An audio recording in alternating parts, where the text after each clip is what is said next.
How to share tweets on Snapchat story. Quick and easy. Hi guys, welcome back. Today I'm giving you a quick tutorial on how to share tweets on Snapchat story. So let's get started. First, what you guys need to do is you will open up your Twitter on your mobile phone. You can install the application or you can also open it up with twitter.com. So once you are here, you have to select the tweet you want to go for. So let's say I want to share this one here. You will find the share option right here. You can see we have comment, retweet, like, and then we have share. Click on share.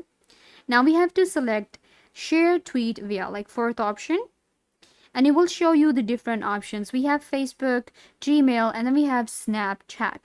So you have to select Snapchat. It will open up your Snapchat for you. And on Snapchat, you can add it to your story, right? So now what we will do is we will create a story on Snapchat, and that story will have our tweet that we wanted to share. So this is how you can directly add and share tweets to your Snapchat by just clicking on this share option and selecting Snapchat. Make sure that you have logged into your Snapchat first, and then it will show you the option and you can just share it in your story. I hope that I was a big help. Don't forget to give this video a big thumbs up, leave a comment down below, turn on bell notification, and subscribe to YouTube channel.